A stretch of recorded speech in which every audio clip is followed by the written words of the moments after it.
Hello बच्चों, Newton physics classes by Kapil Gupta में आपका एक बार फिर से स्वागत है। जैसा कि अपनी चैप्टर 1 की जो बन रही वीडियो उनके 8 पार्ट में बन चुके हैं। आज आपका नवा पार्ट बनने जा रहा है इलेक्ट्रिक फील्ड क्लास 12th के लिए। जो अपना पार्ट है वो चल रहा है अपना बेटा, और उसमें भी कूलॉम्स लॉ के बेस्ड आपके न्यूमेरिकल कराए जा रहे हैं आप लोगों को। तो जैसा कि पिछली वीडियो में आपको एनसीईआरटी न्यूमेरिकल कराए थे, आज मैं कुछ अलग से एग्जांपल करा रहा हूं आपको एनसीईआरटी के कूलॉम्स लॉ के बेस्ड। ठीक बेटा, तो आप देखेंगे इसमें न्यूमेरिकल। पहला आपका न्यूमेरिकल बेटा क्या है? The attraction force of 10 Newton acts between +2 microcoulomb and -2 microcoulomb are placed at some distance. If they are kept at the same distance after touching the charges, then how much will be the new force between them? मतलब इसमें ये कहा गया बेटा, question तो अच्छा खासा है, इसका आंसर भी देखेंगे आप तो आपको आंसर इसका बहुत मिलेगा छोटा। इसमें ये कहा गया है कि 2 पॉइंट चार्ज है, एक तो +2 माइक्रोकूलम है बेटा और एक -2 माइक्रोकूलम है।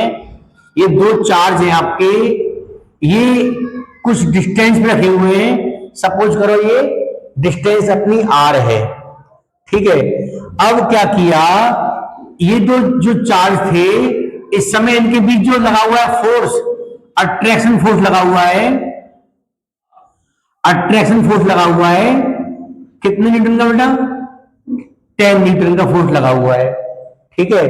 अब क्या किया है, अब उसने क्या कहा, if they are kept at a same distance after touching the charges. अब ये दो चार्जों को क्या किया मैंने, इन दोनों को टच कराया। ये +2 माइक्रोकूलम था, ये -2 माइक्रोकूलम था। इनको जब टचिंग कराया आपस में तो आपको पढ़ाया गया था चार्जिंग बाई कंडक्शन। तो उसका फॉर्मूला था बेटा Q equal Q1 plus Q2/2। Q1 कितना बेटा हमारा +2 माइक्रोकूलम, ये -2 माइक्रोकूलम अपॉन 2। तो हमारा जो चार्ज आया वो कितना आया? 0 कूलम। जब हमारा चार्ज 0 हो गया तो हमारा फोर्स क्या होगा? फोर्स F डैश इक्वल 1/4 पाई F0 Q/r²। ये होता है फॉर्मूला। जब हमारा Q 0 हो गया तो बेटा हमारा फोर्स क्या हो जाएगा? 0। तो ये हमारा हो गया जो एग्जाम्पल था, ये कुछ अच्छा बेटा एग्जाम्पल है। ये ज्यादातर कंपटीशन में आता है तो इसका आंसर हमारा क्या होगा? 0। इसमें लग गया बाई कंडक्शन रूल लग गया इसके अंदर। अच्छा, एक चीज और मैं आपसे ये कहूं बेटा कि मैं आपसे कहूं कि अगर दो चार्ज है, दो कोई ऑब्जेक्ट है, एक ऑब्जेक्ट ए है और एक ऑब्जेक्ट बी है। ये आपके दो ऑब्जेक्ट है और दोनों ही चार्ज है। इस पे भी चार्ज क्यू है, इस पे मान चार्ज क्यू डैश है। अब मैं दो ऑब्जेक्ट और लेके आया सी और डी। सी और मतलब सपोज करो इनकी डिस्टेंस आपकी आर है। ये दो ऑब्जेक्ट और लेके आया सी और डी। अब मैंने क्या किया, ये सी और डी क्या थे? ये अनचार्ज थे, इन पे कोई चार्ज नहीं था, ये अनचार्ज थे बेटा। अब क्या किया मैंने, इस सी को ए से टच कराया, डी को बी से टच कराया। टच कराने पर ये चार्ज कितना कितना हो जाएगा? जब मैं ए को सी से टच कराऊंगा तो इस पे दोनों पे चार्ज कितना हो जाएगा? Q/2 touch after touching. जब टच कराएंगे एक आपस में तो बाई कंडक्शन जो चार्ज हो जाएगा वो Q/2 हो जाएगा। ऐसे जब मैं डी को टच कराऊंगा तो इस पे Q'/2 हो जाएगा। अगर मैं इनको टच कराने के बाद इस ए और बी को, ये जो डिस्टेंस r थी, अब इसको मैं हाफ कर दूं तो चार्ज तो क्या है? Q/2 और Q'/2। तो अब फोर्स कितना लगेगा? अगर इस समय फोर्स अपना F था तो अब फोर्स कितना हो जाएगा। ऐसा क्वेश्चन बेटा आप डू इट योर सेल्फ, मैं आपको बता दिया, इसे सेव करेंगे जिससे आपको पता पड़े कि ये आखिर फोर्स होगा कितना। ठीक बेटा, जैसे ये इसमें फोर्स एफ है तो अब फोर्स कितना होगा, तो इसको आप डू इट योर सेल्फ, और इसका आंसर आप कमेंट करके आप जरूर बताएंगे मुझे। सेकंड है बेटा, दो चार्ज हैं, एक चार्ज 4q है और एक चार्ज q है। डिस्टेंस इनकी बेटा कितनी है, डिस्टेंस इनकी r है। अब ये कहना चाह रहे हैं एक other charge, third charge q base को हम कहां प्लेस करें कि पूरा सिस्टम क्या हो जाए, पूरा सिस्टम अपना क्या हो जाए, इक्विलिब्रियम हो जाए सिस्टम पूरा। तो मैंने क्या किया, मैंने इस चार्ज q बेस को, ये डिस्टेंस पूरी बेटा मेरी r थी, इस चार्ज q बेस को मैंने यहां रख दिया, ये पॉइंट A, ये पॉइंट B, ये पॉइंट C, इस चार्ज को मैंने यहां रख दिया C पॉइंट पे। ये डिस्टेंस यहां से यहां तक मैंने सपोज कर लिया कि ये डिस्टेंस कितनी बेटा मेरी x है, तो यहां से यहां तक की डिस्टेंस कितनी बचेगी, r माइनस एक्स। अब ये सिस्टम क्या हो गया मेरा, इक्विलिब्रियम हो गया। तो उसके लिए इसके 4q और q डैश के बिटवीन फोर्स को मान लू F1 मान लू मैं, इसका मैग्नीट्यूड हो गया, इक्वल होगा q डैश और q डैश और q के बिटवीन जो लगेगा फोर्स उसके इक्वल, इसको मान लू मैं F2 मैग्नीट्यूड। इसके बीच फोर्स, इसके बीच फोर्स q डैश q के, तो क्या हो गया आपस में इक्विलिब्रियम। तो कूलॉम्स लॉ का फॉर्मूला क्या था बेटा, 1/4 पाई एप्सिलॉन 0 q1 q2, कितना q1 4q into q dash upon यहां से यहां तक कितना मैंने सपोज किया है एक्स स्क्वायर, ऐसे equal q dash, sorry 1/4 pi epsilon not q dash into q upon यहां से यहां तक की डिस्टेंस कितनी है r माइनस एक्स, तो r माइनस एक्स का होल स्क्वायर। जो कुछ कटे वो काट दो, ये पूरा कट गया, कैंसिल हो गया, q डैश से q डैश कैंसिल हो गया, q से q हो गया कैंसिल, क्या बचा, ये अपना बचा 4/x स्क्वायर इक्वल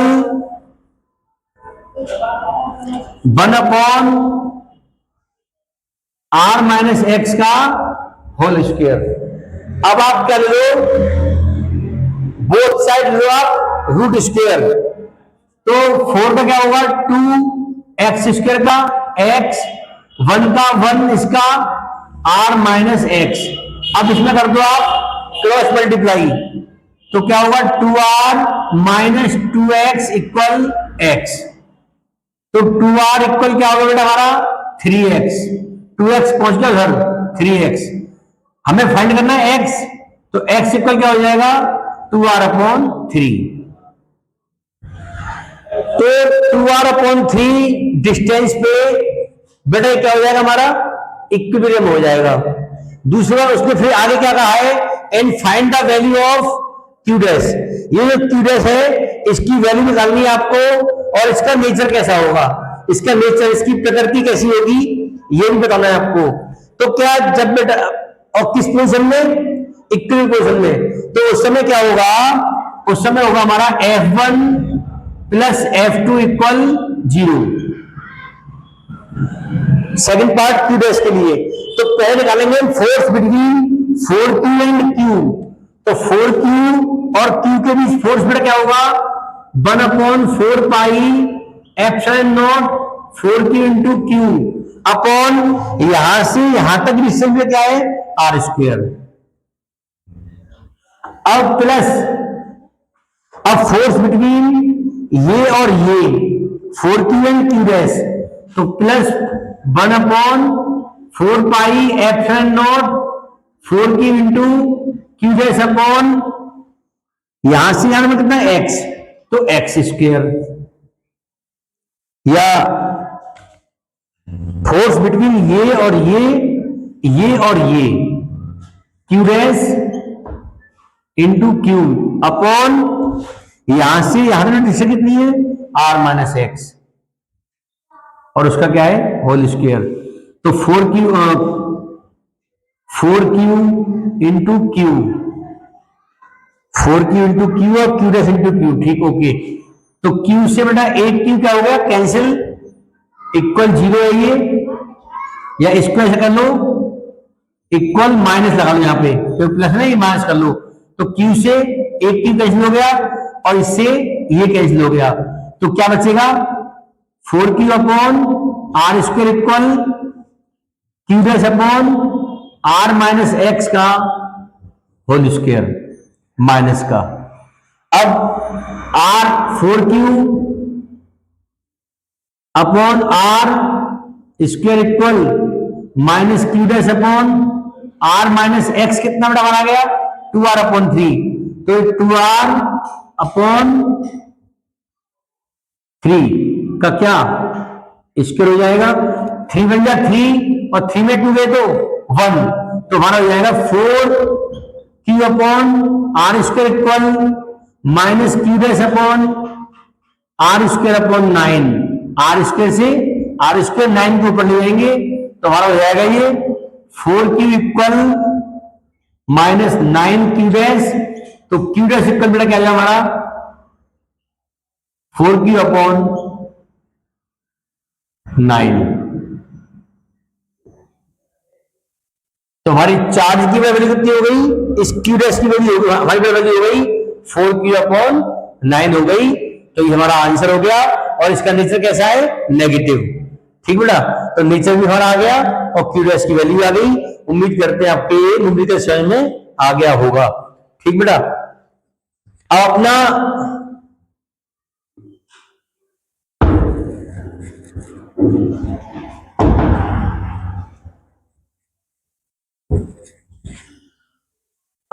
तीसरा एग्जांपल एक और है कूलाम फ्लो पे बेस्ड फिर आपके टॉपिक आगे बढ़ाएंगे बेटा। ठीक है कुछ न्यूमेरिकल अपने एनसीईआरटी के एक्सरसाइज के भी है वो आप सब बच्चे अपने आप स्वयं करेंगे डू इट योरसेल्फ एक्सरसाइज के कूलाम फ्लो के बेस पर। मैं आपको चाहो तो मैं आपको कल बता दूंगा कि कौन कौन से आपको न्यूमेरिकल स्वयं करने हैं। तो बेटा यहां देखें आप तीसरा एग्जाम्पल अपना क्या है कि 2 positive charge placed at 0.1 meter distance from each other. दो हमारे चार्ज है पॉजिटिव जो कितनी डिस्टेंस पर है 0.1 मीटर। तब देखिए आप बड़ा अपना तीसरा एग्जांपल है 2 पॉजिटिव चार्ज बेटा अपने Q1 Q2 ये 0.1 मीटर पर प्लेस्ड है। इनके बीच चला हुआ फोर्स हुआ कितना है 18 न्यूटन है और इनका जो सम दिया गया है वो दिया गया 9 माइक्रो कूलाम।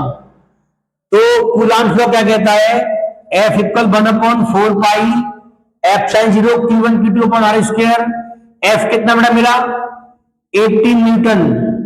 इस पूरे की वैल्यू 9 इंटू 10 की power 9 into Q1 Q2 upon R की वैल्यू 0.1 इसका स्क्वायर 0.01